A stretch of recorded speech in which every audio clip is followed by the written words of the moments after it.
Hello, and what are we, Davian? We are the Veyamen. And what are we right now?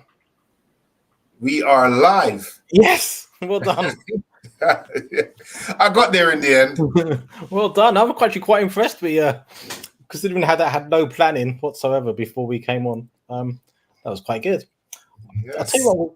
Tell you what I'm going to do first. I'm going to change our. I'm going to change our theme colors. For Miss Marvel, should we go for blue or should we go for red? Can you not combine the two, blue, red? I don't think we can. No, can't do that. It's got to be one or the other. Try red first. Let's see how it looks. Oh God, that's horrible. Yeah.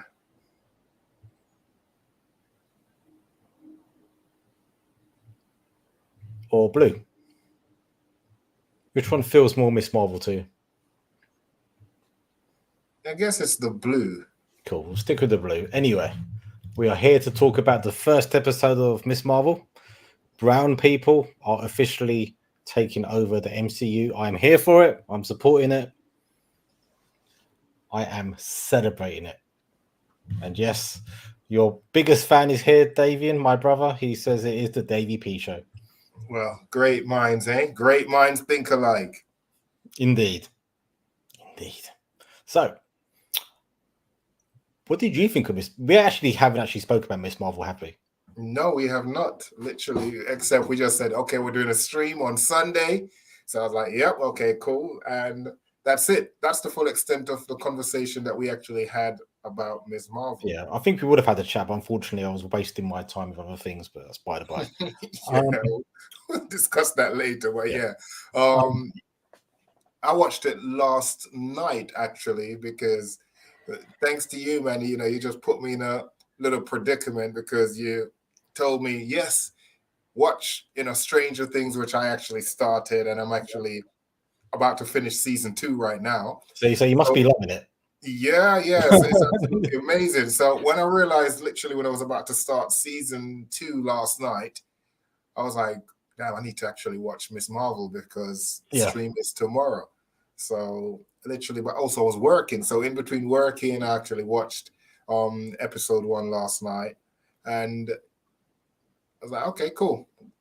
Got it out of the way, so I'll be prepared and ready for today's show. So, and I haven't even said anything to you about it, nothing at all. So now is actually our first discussion about everything to do with it. So go on. What do you think of it? I don't know yet, to be honest. The jury's still out. Reason being, I don't know. Maybe I'm just a little bit picky, but I took some issues with certain stereotypes / taboo that they tried to portray with the family home life. Okay, let me intervene now. I thought this was a great representation of a South Asian family. I think it got the balance perfectly right. Every other Asian who I've spoken to who's watched Miss Marvel has turned around and said, there's actually so much, not all of it, but there's bits we can all take from this. And even if it's not our own experience, we know other South Asians who have experienced similar kind of things to what Kamala Khan is going through in this series. I think the best representation for me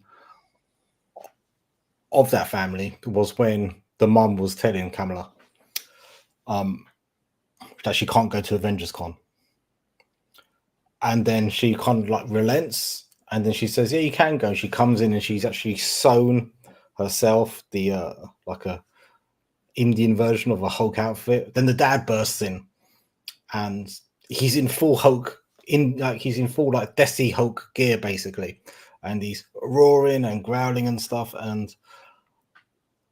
But then 5 seconds later, she calls me embarrassing, and it from utter hilarity, it turns into utter heartbreak. And I thought that was a perfect encapsulation of a lot of South Asian parents, which I think is, again, like my parents weren't particularly strict, so I never had issues with that kind of stuff. But I know other South Asians who were. Yeah, sorry, can I cut you for 1 sec, Manny? My apologies. But I get exactly what you're saying, and that is where I actually had the issue with it, because I think if the time scale was, say, 20 years ago, 25 years ago, so right about when we would have been like a teenager, I could actually understand that perception of how they think Okay, parents I get you. I be. get you. Yep. But we don't know how parents are now with a 16-year-old, 16-year-old Asian family, Indian background, black. We can't say this is how. Just like how my parents were Yeah. strict 25 years ago. I got strict upbringing.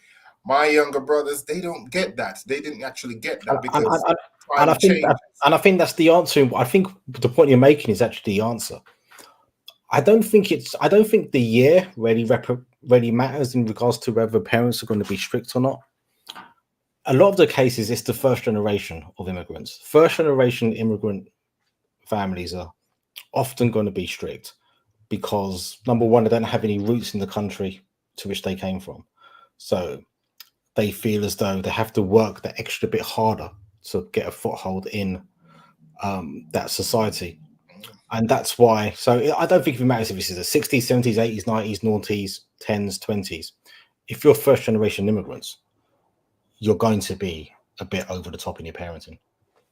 No, I get what you're saying, but we can relate to what we actually see in the sense that, yeah, strict upbringing, because I see that, even with like the scene when when Bruno came over and he's like, oh no, I'm not staying. Mom's like, are you staying for this? Like, no, I'm rushing out. And she went and like packed him up like about 16, Tupperware food for him to take or whatever, which is tradition, which is standard. But again, that's just going on how I would expect it going back to our generation. But again, we don't know what it would be like with this generation. And the fact is, judging by how old her brother looks, it's not as if they've just come. So they would have gone through that where he would have probably got the strict. And he's very he's very devout in his religion, the brother. He is right. He's the archetypal he's the archetypal son that they want their children to be. Right. That's it looks probably like why he doesn't get any real stress from them. Right. But it also looks like there's like at least a 10-year gap difference, or maybe a little bit less, between her and her brother. You're probably I reckon about 8 or 9 years, yeah. Right. So therefore, she's actually what are this generation called now? Because we're Generation Z, ain't we? No, we're millennials. Oh, so this is what Generation Z then? They're the whatever these ones. But a 16-year-old. I think it's Generation Z. The kind of we could relate to this show in the sense of like the strictness and things like that. But how many teenagers would be able to say, from her background, would be able to say, yeah, that's how my parents are? Because I guarantee not many of them would be getting that would look at it and say, yeah, that's how it is for us, because they're not experiencing the same things that we experience, because parenting has changed. Yeah. Yeah, I think you've got to take into account the American side of it. There's a religious side to it. My brother said there's about 5 years difference. I think you've got to accept the religious side to what's going on as well. I think that's a factor in it as well. I think as well, this is written by Indian writers, not Indian writers, Pakistani writers, sorry, or South Asian writers, and they're very much. These writers are talking from their own experience, and they're talking from the experience. Right, but are they talking from new age experience, or are these older writers who's going back to how from things what I understand, they're in their 20s, so they're not like our age. They're not prehistoric like us. Jesus, we ain't that bad, Manny. We're old. Look at me. I've got grey hair and a grey beard. Look at you. You've been to the plastic surgeon at least twice this year, so that's not. Yeah, I mean, Manny, you're not supposed to tell them that. Well, all this money I'm paying you for the channel that's what it's going into. Hey, I'm the face of the franchise. I have to keep that. The boyish looks. But yeah, no, continue, Manny, as you're saying. Yeah, so for me personally, I don't think it's that. I think this is what we didn't want is what ourselves as Asians. What we don't want is Asian family being depicted, which comes across as totally westernized, because that's not what Asians are about at all. We are our own thing altogether.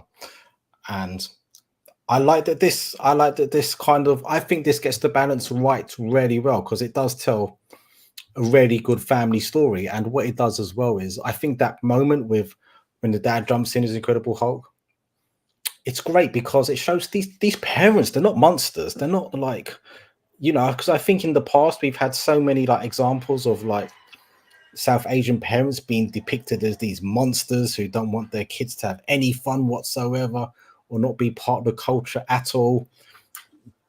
These are parents trying to find that balance and trying to do the best they can by their children. And the mum obviously must have spent quite a while sewing that suit together. And the dad got into full makeup to, impress her, to impress Kamala. And, then she says, oh, this is embarrassing. Like, and but breaks the dad's heart, because they have tried really hard within you've got to look at it through their prism of understanding as well, because they've tried really hard to kind of come around to their daughter's way of thinking and trying to step into her world, and she's just turned around and pushed them back out of the world. I don't actually think she has that much blame in that regard, but for the parents it is heartbreaking. But I do think it shows how doting South Asian parents are, and I think that's beautifully reflected in this show. Yeah, I think, like I said, that was just that, and obviously a few other things I thought like, it was a bit, you can't pigeonhole a family, especially when I could understand if that was their only child, so they haven't been through the parenting process. Yeah. But at first, I didn't actually even realize that was her dad. I thought, because of how he behaved and how exactly. This isn't. It looks like a granddad. It isn't pigeonholing. He's his own character, whereas the mum is like really ultra strict. Well, not ultra. I think that's unfair to say ultra strict actually. Where the mum is quite strict, the dad is actually quite submissive, and he's not submissive, but he's kind of like, he's jokey, and he's actually a bit more okay of letting her make mistakes. My brother is a typical Asian embarrassing dad. I don't know if you've ever dressed up as the Hulk, okay? But yeah, I there's another wonderful moment as well. When she fails the driving test. That's an understatement. She didn't even drive.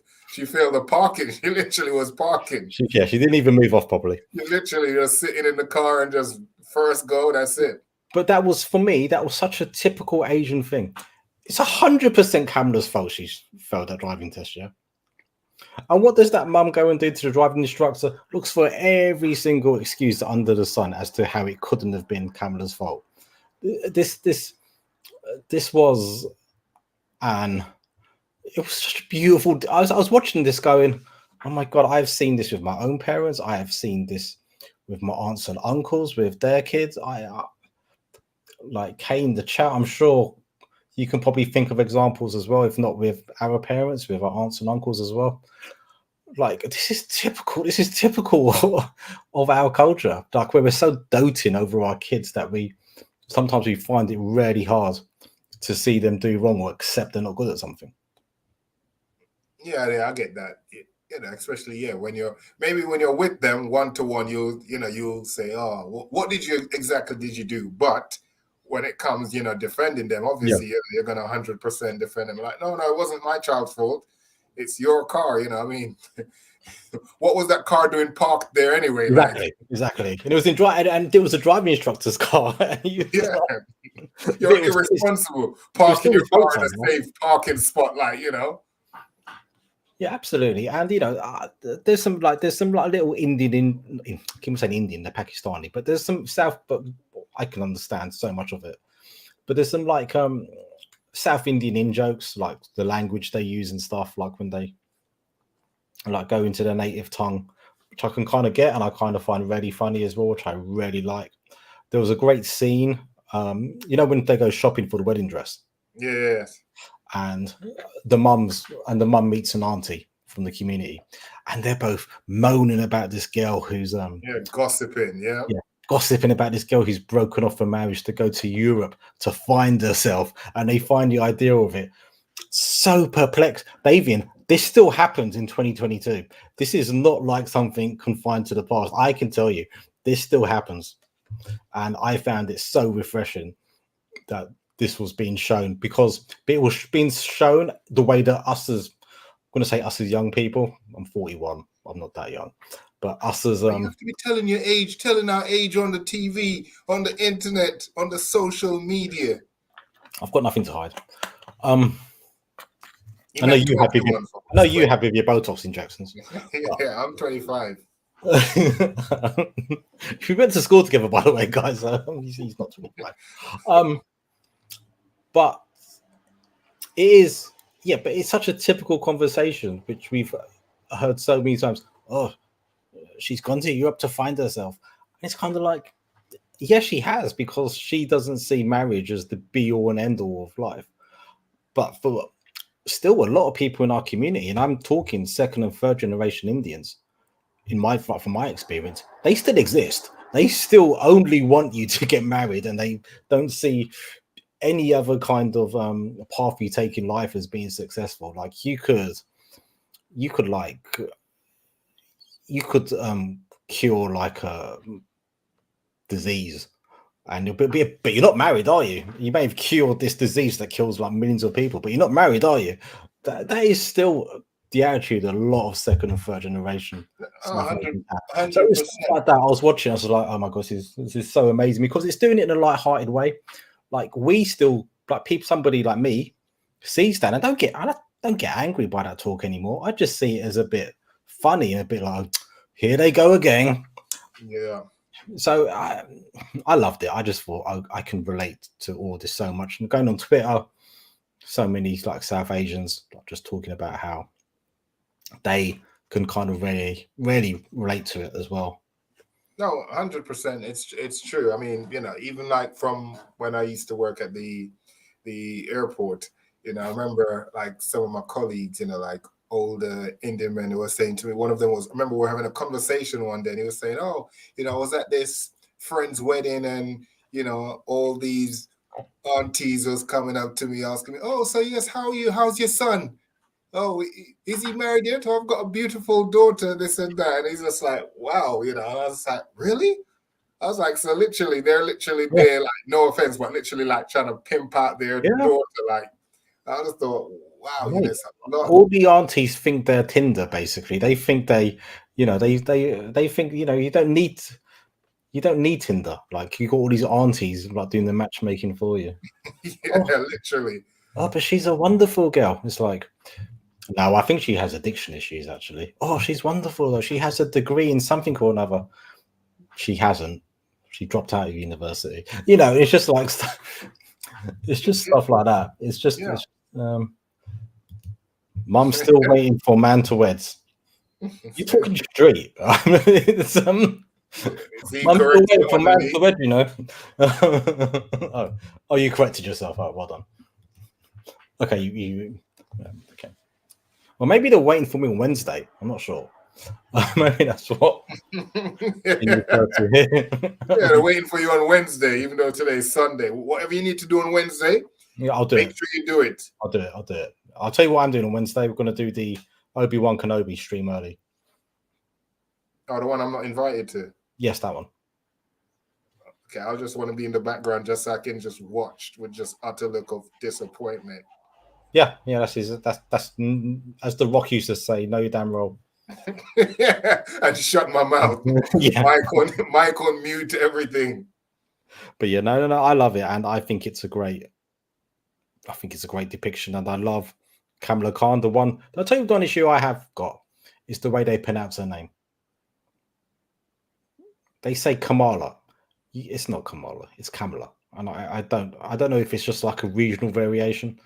It's American, isn't it? That's how they. It's just they're making it sound like Kamala, the Ugandan giant from WWF days. It's not pronounced like that. It's Kamala. Or like the vice president, Kamala Harris. No, but you pronounce her name Kamala as well. Yeah, no, but sometimes when it depends which station you're watching the news, they'll be like Kamala. Yeah, but they're getting Kamala. they're getting it wrong. Yeah. But it's like, oh, they're intentionally getting it wrong in this. It's a bit annoying. It's a bit annoying. Well, you know what? Actually, maybe that's actually right how they do it, because think about it. How many of us that's got unique names that people constantly just mispronounce and just get it wrong, and you just get to a point where you probably just don't even say any, you don't even correct them anymore. So who knows? Maybe that's been the situation with her, where she's probably corrected people so many times and they just don't. So they still get it wrong. So you just in the end you're just like, yeah, leave it and just let them just call you whatever. It's true, Davion. Yeah. Or Dave. Dave. That's the next one. Like, does anyone ever call you Dave for sure? Like, no. Oh, okay, Dave. See you later. And it's like, oh God. You just leave. I hear what you're saying, Davidian. But yeah.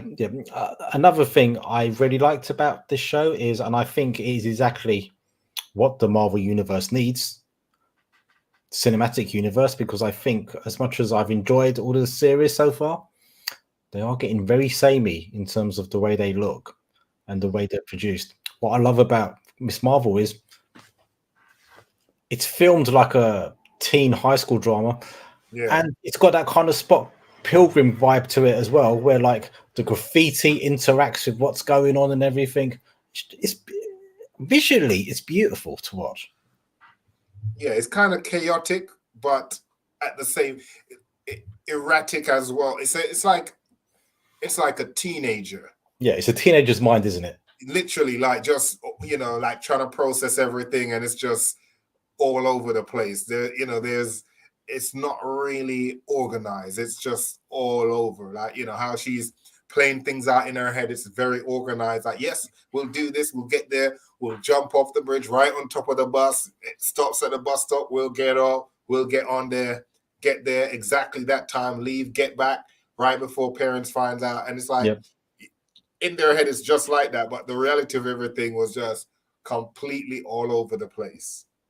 Yeah, which is exactly like a teenager's mind. Is exactly like Kamala Khan's mind as well, where she is slightly lost in the clouds. But yeah, I think it's exactly what the MCU needs. It doesn't. Every show shouldn't be the same. Every show shouldn't be produced the same. Yeah, interesting, Mr. Cato. Yeah, I was going to come to that next. In fact, we'll come to it now. So, a lot has been made about her powers. So how do you think they'll explain her powers, as it has changed a lot from the comics? Could it be that Kamala has some kind of Kree DNS? DNA, I think he means. MCU version of the Nega bands, which are worn by like the original Captain Marvel and Quasar, I think, and people like that. Oh, this is a good point. Maybe Miss Marvel is going to be another link to MCU magic and to Shang. That's a really good point. Could her powers be linked to Shang-Chi? And true, because it's I never considered that.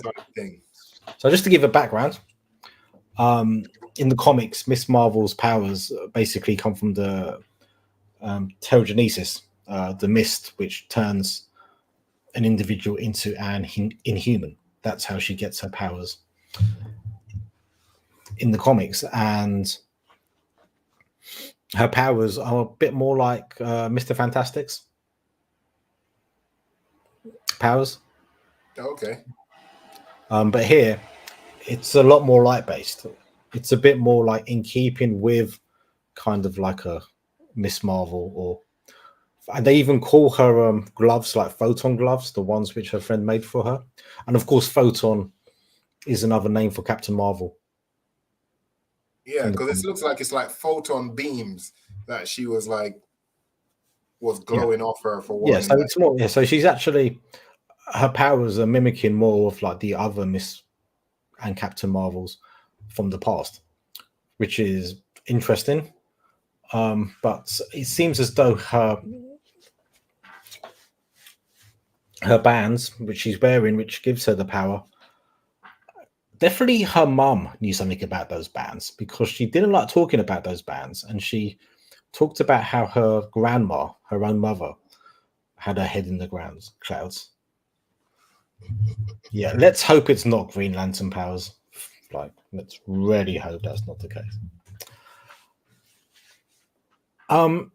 So yeah, what is the origin of those bands? Could it be magic, linked to magic, or could they actually be Kree technology, as the other Captain Marvels have had in the comic past? I'm going to put my neck out and say Kree tech. Do you have an opinion on this? Well, if it's Kree, so that means anyone who wears that would actually get the power then? Yeah. Or is it one of those where it just chooses who can actually unlock it and wear it? I don't know, because I from what we've seen, I think it's just a case of just pressing the right button and it goes in your hand and you got the powers.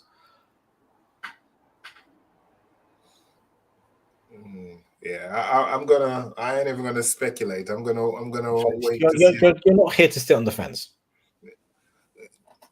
Well,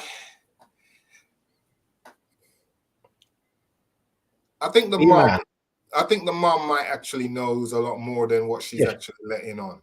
She does, because she doesn't want Kamala to have anything to do with superhero stuff. And at first we think she's been overly strict, but it could turn out actually Kamala's grandmother, actually had some kind of powers, superhero past, because it is her that sends Kamala the bands. But then I'm wondering if it's a case where Kamala's mom doesn't really know. She knows something, but not really sure about it. Maybe it's a case where the mom kept it a secret from her. So when she probably used to tell people or other kids, oh, my mom's got powers, they were laughing at her because the mom never really showed it. So therefore, she just grew up with it, believing that our mom just made stuff up. So when she probably sees that, it brings back. But then I thought to myself at the same time, if that's the case, why didn't she just take it and, like, you'd expect a parent in that situation, or hide it from the, just say, give me that and put it away, lock it away completely. But she didn't. She let her have it. So I don't. That's why I'm not quite sure what to make. So I think we know the mum knows something, but to what extent she knows the full story, I think is yet to be revealed. I am liking this theory as well, though, as Mr. Cato said. Like, what if Kamala's grandma's got? What if she's half Kree? Interesting. What if she's half Kree, and that could be an origin of the powers as well? I think there's potentially a lot going on there, and I think it's gonna be really interesting to see where these powers come from. But I loved it at the end when Kamala sneaks back home, and she can only get back into a house because she has the bands. To give her the boost, because she broke the tree branch, didn't she? Yeah, again, one of those where she had that in her mind of how it was going to play out.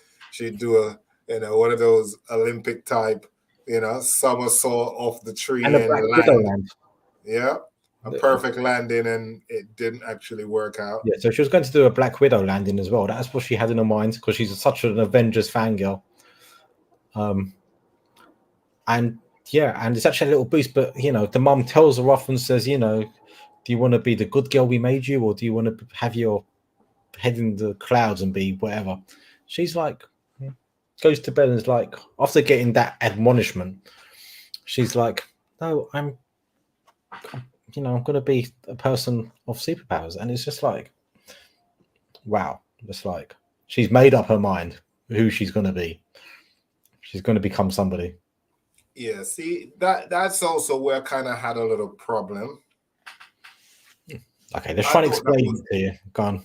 I thought that was a bit rushed for her to just jump to that decision, in the sense that since she's been so obedient with her family for so long, you wouldn't think the first instance of something like that happening, you're going to be like, well, right, you know what? I've already lied and went behind my parents' back. Now my mom's telling me, am I going to be good? Am I going to do this? And I'm actually going to disappoint them twice in less than a week. I'm going to literally go behind their back. Like, yeah, I'm going to do this. Even if that's going to happen, which it would happen, you could have at least let it play out a little longer. At least let it get to like the next episode where of her trying to deny what she wants to do. Then she find like, what, I'm going to do what. But to just make her just jump to that conclusion straight away to say, yep, I'm going to do that. Like, I'm going to live out my dreams. It's like, yeah. But I take your point. And I don't think that's a bad point at all, actually. I think it's actually quite a valid point. I think how they can explain this away is with the opening credit scenes, the opening scene of this episode, where you see her. She's got a huge. She's like us. She's got a YouTube channel dedicated to the Avengers, and she even makes her own little animations. Yeah, she puts on YouTube. This is her dream. This is what she worships the ground the Avengers walk upon. I don't think it would be a difficult thing for her to contend in her mind. I think as soon as she gets those powers, she can become everything she wants to be. And at school, she's a bit of a nobody. It's fair to say. From what we've seen, she's not one of the popular crowd. I think it's definitely fair to say that.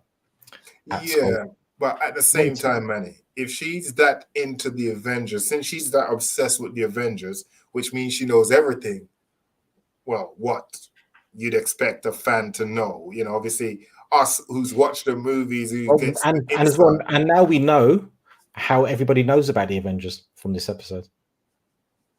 Yeah, true. But at the same time, did you get that bit of how everybody knows? You mean from there was another YouTube? Was it a YouTube channel? So there's a bit in this episode where you see that Scott Lang has his own podcast, and it's actually Scott Lang is actually the one doing a podcast relaying all the stories about the Avengers in right. podcast. That's what I meant. So I'm saying by her. No, you never picked up on it. Yeah, I just never remember his name. That's why I said the YouTube. Okay. That's why didn't I say the YouTube? Okay, Amber Heard, carry on. It is synonymous. But anyway, I digress. I'm saying,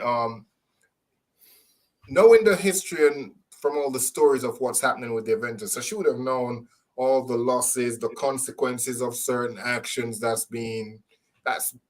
was actually done. So it shouldn't have been that easy of a decision for her to say, yeah, I'm going to just go behind what my mom just said. The fact that I've disappointed and hurt them both twice, relatively in in less than a week, I'm going to just say, yeah, I'm going to go ahead and do that. If she's that crazy about being a hero, then she would be that crazy to know also, what?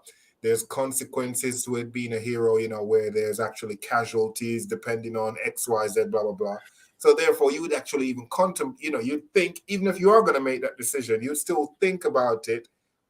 Say, I'm going to think about it. Even if deep down you know what you're going to do, you'll be like, yeah, I'm going to sleep on it. But she literally does. As soon as the mom went out, like, yeah. David, this is power, which is very few 15-year-olds have ever had in the MCU. And David, I'll ask you to cast your mind back to when you were 15 years old. Do you remember that?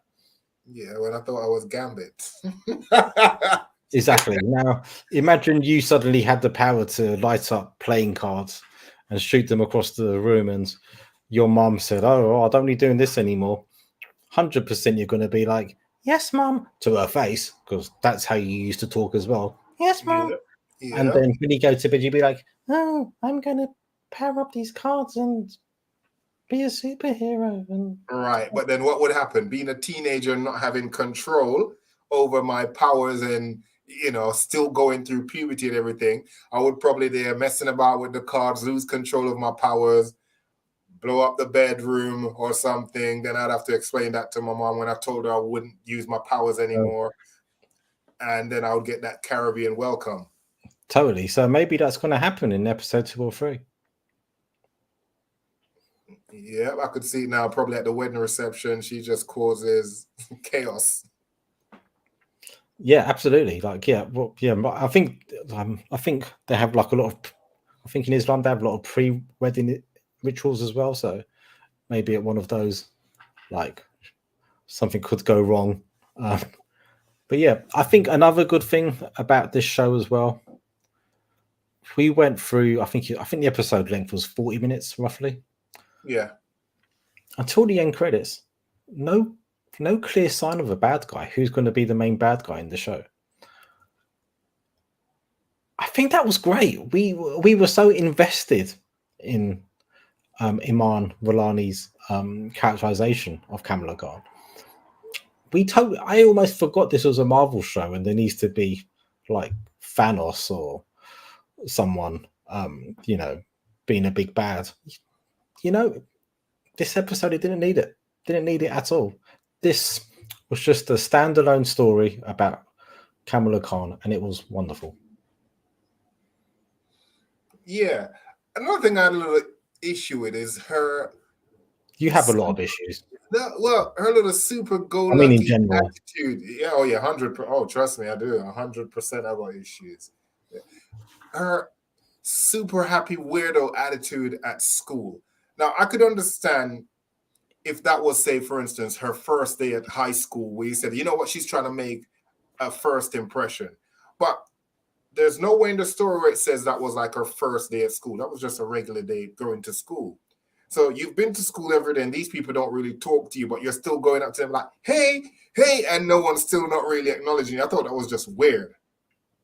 Well, and I think no one would do that. I think they're depicting Kamala Khan to be a bit weird and to be a bit like that. I mean, I've been watching other reviews of the show, and people have been saying like, yeah, I mean, this is an American high school as well, and unfortunately, we went to a boys' school, so we don't know. Sorry, I've just seen a comment. Yeah, that's why I'm laughing. So yeah, and these other reviewers have said like they knew girls like Kamala Khan at school who were just like that every day. Yeah, and we're still that naive because they just had this kind of overwhelmingly positive outlook about life and what they could be within the school circles, and these people exist, man, and let's celebrate them. Can we have a show about Davy P's issues? I don't want to have this channel deleted. Yeah, 100%. 100%, Duke. I second that. Too much. If you want to make your own channel, Mr. Davy, and talk about your issues, I think you should. I'll keep it tuned in, Mr. K. You could probably we could probably approach Netflix and sell them a documentary about your issues, and they'll probably lap it up. It would be like 2023's equivalent of the Tiger King. Yeah, literally, it would be number one. Number one in the UK for viewing. And I think I'd come out of it as like a cult hero. Yeah, definitely. And by the end of it, you go from having gray hair to dark, perfect hair. Oh, that's because the money will start rolling in. Yeah, the money, yeah. And I could start to pay for like a permanent dye job, and I don't know, I maybe just get my hair thickened in some way, shape, or form. Oh, don't ruin it for me, Kay. I'm literally just about to finish season 2. That's a good point. That's a good point. I won't, because David hasn't seen season 4 yet. I won't talk about it, but Kay has made a really good point. There. I'll delete it. Can I delete the comment? No, I can't. Okay, it's fine. Yeah, Mr. K, you mouth breather. Don't call my brother a mouth breather. No. I was thinking about that. I was like, that's one of the craziest insults to say to someone. Could you imagine just saying to someone they cut you off in traffic and you catch up to them you know what, yeah? You need to drive better, yeah, you mouth breather. They're looking like, what? Because you just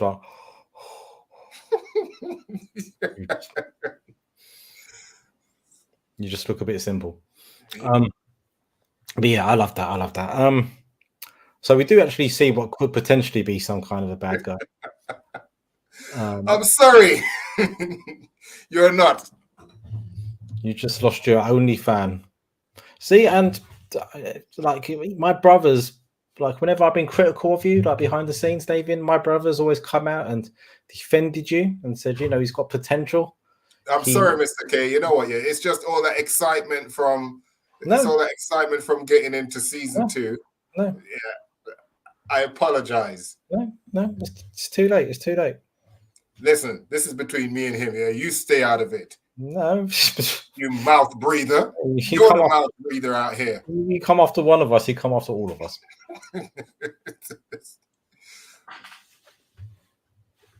So yeah, he used to protect you. He used to say, "Look, he may be a bit simple, but I think he has some potential." And now look what's happened.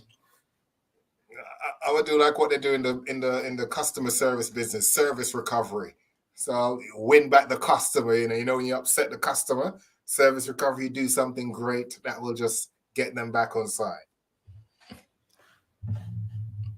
The AVP brings chaos and laughter. He definitely brings chaos. Not sure about laughter. Definitely brings chaos. Okay, so the end scene finishes and have some credits. Then it cuts away, and the Department of Damage Control have a copy of the footage of her using her powers at Avengers Con, and the Department of Damage Control are very interested in this. Did you recognize the gentleman from Damage Control? No. Who is he supposed to be? That is the same character who interviewed Spider-Man in No Way Home. Oh wow, I didn't realize that. So, in the comics, Damage Control are essentially an insurance company. An insurance company, I should say. So, like whenever like superheroes or supervillains would mash up a city, they'll come down and they'll like tidy it up and stuff and get paid for it. They weren't really government linked. In the MCU, they appear to have made Damage Control a bit more governmental. So that's interesting. So it seems as though they're kind of like a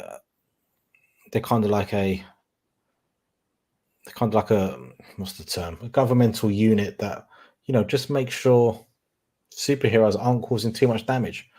So I think that's going to be the next worry for Kamala Khan.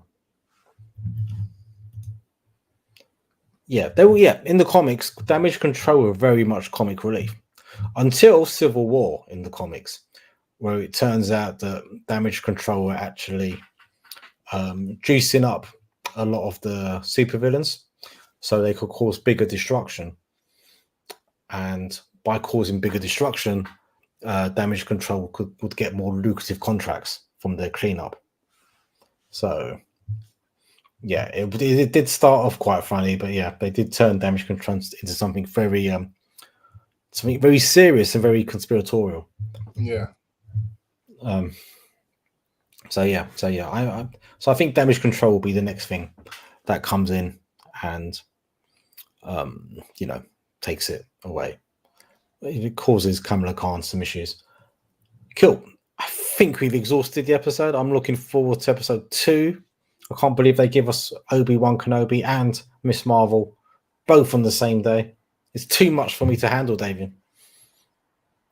Well, I'm only on one stream, so, you know, my excitement is just limited just to one. Stop being bitter. I'll try. Well, you know, I'll have to catch up and, you know, maybe I'll get an invite at some point as a special guest. You won't. Cool. All right, so any last closing thoughts?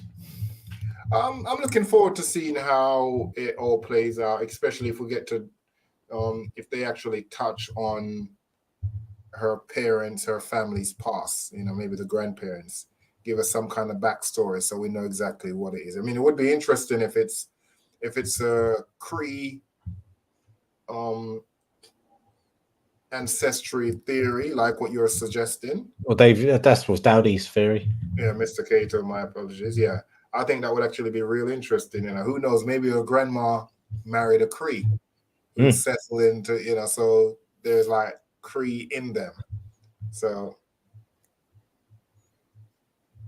yeah, that would be actually interesting to see how that plays out. So yeah, I think I'm looking forward to seeing how the rest of it plays out, you know, to see if there's any more hidden family secrets that we don't know about. Can't do an OP review on Wednesday. No time. Oh, no. Maybe we'll do it on Thursday.